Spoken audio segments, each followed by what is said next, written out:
बुलेटिनच्या सुरुवातीला एक मोठी बातमी आहे सांगलीमधून। मराठ्यांना कुणबी दाखले हवे असतील तर मराठ्यांनी 10 वर्ष लंगोट नेसावा असं वादग्रस्त वक्तव्य ओबीसी नेते प्रकाश शेंडगे यांनी केलंय। कोकणातला कुणबी लंगोटी नेसतो त्यामुळे ते सामाजिक दृष्ट्या मागास आहेत। मराठा समाजाला जर कुणबी दाखला हवा असेल तर त्यांनी लंगोट नेसावा अशी मग कुणबी दाखल्यासाठी भांडावा असा टोला त्यांनी लगावलाय। एवढंच नाही तर ओबीसी मध्ये नाभिक समाज आहे, ओबीसी दाखल्यासाठी तुम्ही हातात वस्त्रा घ्याल का असा सवाल सुद्धा प्रकाश शेंडगे यांनी या ठिकाणी उपस्थित केला आहे। तर मनोज जरांगे पाटील हे सर्व मराठ्यांना सरसकट कुणबी दाखले द्या अशी मागणी करतायत आणि त्याच माध्यमातून सर्व मराठ्यांना आरक्षण द्या अशी मागणी सुद्धा मनोज जरांगे यांची आहे। आणि त्यानंतर आता प्रकाश शेंडगे यांचं हे वादग्रस्त वक्तव्य समोर आलं। हे कुणबी दाखले घेऊन बॅकडोर एंट्री करायची। कुणबी म्हणजे हा मागास, सामाजिक मागासलेला आहे। ह्यांचं कुणीही लंगोटी घालून फिरत नाही। आता सुद्धा तुम्ही कोकणात गेलात ना तर कुणबी माणसाला लंगोटी घालून फिरताना तुम्हाला दिसेल।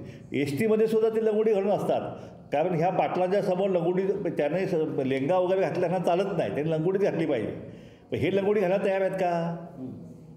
ह्यांना तुम्हाला कुणबीचं हे पाहिजे ना, मग तुम्ही 10 वर्ष लंगोटीवर चालू। तुम्ही आमच्या मेळाव्यांच्या मध्ये नाभिक समाजाचे बांधव भाषा करते, आम्ही आता पिढ्यानपिढ्या आम्ही हजामत करतोय आणि मग आम्हाला सामाजिक मागासलेपण आरक्षण मिळतंय।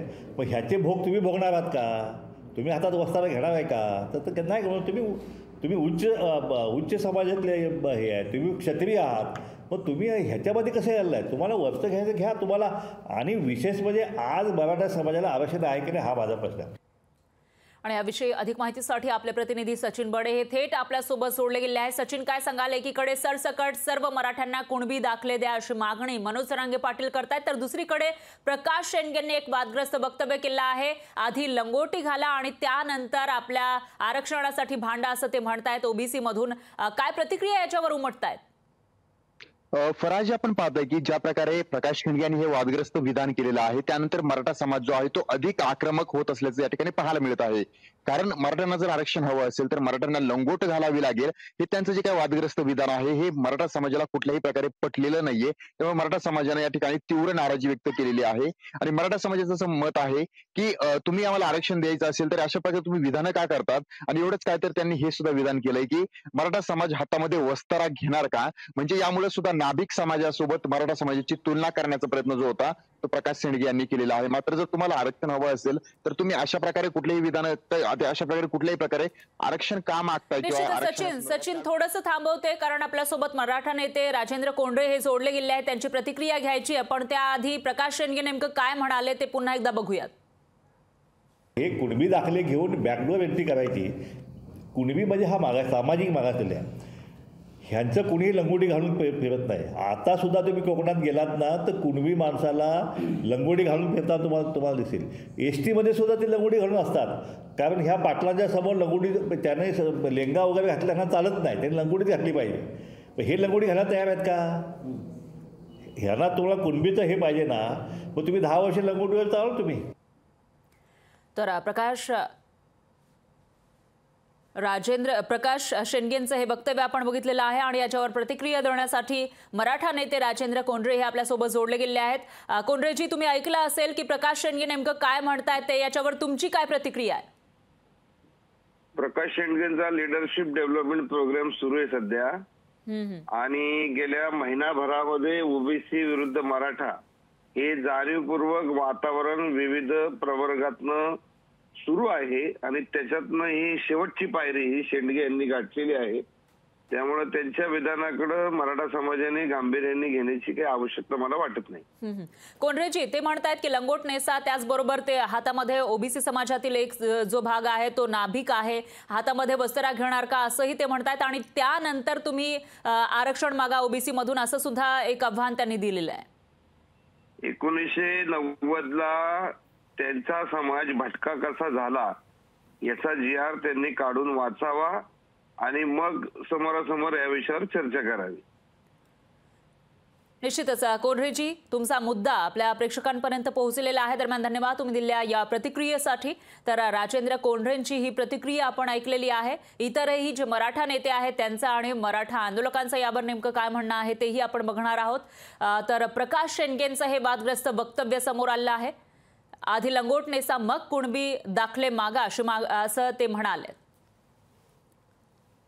आणि यावर प्रतिक्रिया देण्यासाठी शिवसेना प्रवक्ते संजीव भोर हे आपल्यासोबत जोडले गेले आहेत. भोर सर, तुम्ही ऐकलं असेल प्रकाश शेंडगे नेमकं काय म्हणाले ते. एकीकडे सरसकट कुणबी दाखले द्या अशी मागणी मनोज जरांगे पाटील म्हणतायत आणि मराठ्यांना आरक्षण देण्यासाठी सरकार कटिबद्ध असल्याचं मुख्यमंत्री सुद्धा म्हणतायत.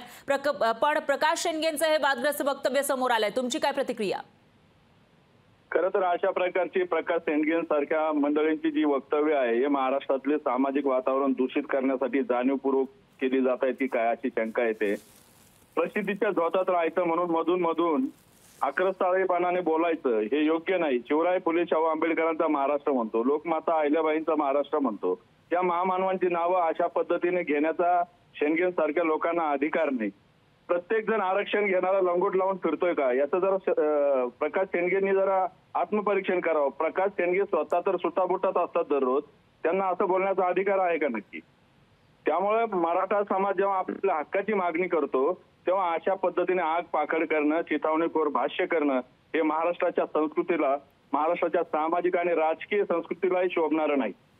निश्चितच भोर सर, जर तुम्ही त्यांची जी बाईट आहे ती ऐकली असेल तर त्याच्यामध्ये ते म्हणतायत की मराठे हे क्षत्रिय आहेत, उच्च जातीतले आहेत आणि तुम्हाला ओबीसी मधून कशाला आरक्षण हवंय असंही त्यांचा म्हणण्याचा अर्थ होतोय. इतिहास सांगायचं झालं तर प्रत्येक जण आपापला जात समूह कसा त्याची थोरवी गात असतो. अगदी प्रकाश शेंडगे ज्या जात समूहातून येतो तो धनगर जात समूह हा सर्वात धनवान म्हणून हीच लोक अनेकदा सांगत असतात. प्रत्येक जण आपल्या जातीची थोरवी सांगतो. ती थोरवी आणि आरक्षण हे दोन वेगळे भाग आहेत. सामाजिक आणि शैक्षणिक मागासलेपणाचा निकष जो जात घटक पूर्ण करील त्याला आरक्षण मिळवण्याचा अधिकार आहे. तो प्रकाश शेंडगे असतील किंवा आणखी कोणी असतील, कोणीही नाकारू शकत नाही. मराठा समाजाने जर हे सगळे निकष पूर्ण केले तर मराठा समाज आरक्षणाचा हक्कदार आहे. त्यापासून मराठा समाजाला कोणी वंचित ठेवू शकत नाही. भोर सर, तुमचा मुद्दा आपल्या प्रेक्षकांपर्यंत पोहोचलेला आहे. दरम्यान धन्यवाद तुम्ही दिलेल्या या प्रतिक्रियेसाठी. तर पुन्हा एकदा जाऊयात आपले प्रतिनिधी सचिन बडे यांच्याकडे. सचिन, आपण बघितलेलं आहे वेगवेगळ्या नेत्यांच्या नेमक्या काय प्रतिक्रिया आहेत ते. मनोज जरांगे पाटील यांचं याच्यावर काही म्हणणं आलेलं आहे का? आणि दुसरं म्हणजे जे आंदोलक आहेत त्यांच्या काय भावना आहेत या वादग्रस्त विधानानंतर? फराजी मनोज जरांगे पाटील यांनी गेल्या बऱ्याच दिवसांपासून सभा आणि मेळावे घ्यायला सुरुवात केलेली आहे. सकल मराठा समाज ते एकत्रित करतात कारण समाजाला आरक्षण देण्यासाठीचं त्यांचं हे पाऊल या ठिकाणी पाहायला मिळत आहे. मात्र दुसरीकडे प्रकाश शेंडगे यांनी हे जे काही वादग्रस्त विधान केलेलं आहे की तुम्हाला जर आरक्षण हवं असेल तर तुम्हाला सुद्धा कुणबीप्रमाणे या ठिकाणी लंगोट घालावी लागेल. तुम्ही क्षत्रिय आहात, मग क्षत्रिय असताना तुम्ही लंगोट घालणार का हा प्रश्न उपस्थित केलेला असताना आणि त्यानंतर तुम्ही वस्तारा चालवणार का हा सुद्धा या ठिकाणी वादग्रस्त वक्तव्य जे आहे ते यांनी केलेलं आहे. त्यामुळे एखाद्या जातीप्रमाणे जर तुम्हाला आरक्षण हवं असेल तर त्या जातीप्रमाणे तुम्ही वागणार का किंवा तशी राहणार का यातून हा त्यांचा बोलण्याचं तात्पर्य आहे. मात्र या संदर्भात जे आहे ते मनोज जरांगे पाटील यांची ही भूमिका स्पष्ट राहिलेली आहे, वारंवार राहिलेली आहे की आम्ही शेती करतो त्यामुळे आम्ही सुद्धा कुणबी आहोत आणि आम्हाला ते कुणबी प्रमाणपत्र मिळायला हवं आणि काही ठिकाणी कुणबी प्रमाणपत्र वाटपाला देखील सुरुवात केलेली आहे. त्यामुळे आता हा प्रश्न उपस्थित केला जातोय की जो काही समाज आहे त्या समाजाची तीव्र भावना या ठिकाणी पाहायला मिळते, तीव्र संताप पाहायला मिळतोय. कारण कुठल्याही समाजाप्रती जर असं बोललं तर तो समाज खपून घेत नाही, तर मराठा समाजाप्रती असं बोललेलं आहे. त्यामुळे प्रकाश शेंडगे यांच्या विरोधामध्ये समाज हा अधिक भडकल्याचं आणि संतापल्याचं पाहायला मिळतंय. कारण अशा प्रकारे वादग्रस्त विधानं करणं आणि दोन जातींमध्ये ते निर्माण करण्याचा प्रयत्न जो आहे तो प्रकाश शेंडगे यांचा असल्याची जी भूमिका आहे किंवा जी अशी प्रतिक्रिया आहे ती या समाजाने घेतलेली आहे. आणि अशा प्रतिक्रियेकडे ध्यान देऊ नका किंवा प्रकाश शेंडगे जे बोलतायत त्यांचा मास लीडर हा जो आहे तो कोणीतरी वेगळाच आहे अशी देखील संतापलेली प्रतिक्रिया जी आहे ते मराठा बांधवांनी दिलेली आहे. त्यामुळे कुठेतरी अशा प्रकारे विधानं करणं आणि दोन जातींमध्ये ते निर्माण करणं हाच उद्देशांचा असल्याची देखील प्रतिक्रिया काही समाज बांधव व्यक्त करतात. मात्र प्रकाश शेंडगे यांनी ज्या प्रकारे ही विधानं केलेली आहेत त्यामुळे समाजामध्ये मात्र संताप पाहायला मिळत आहे. फराजी, निश्चितच सचिन, धन्यवाद तुम्ही दिलेल्या या सविस्तर माहितीसाठी. तर आता स्वतः मनोज जरांगे पाटील यांची काही प्रतिक्रिया या विधानावर येते का ते पाहावं लागणार आहे. लोकशाही मराठी ऐका, पहा, जागरूक रहा.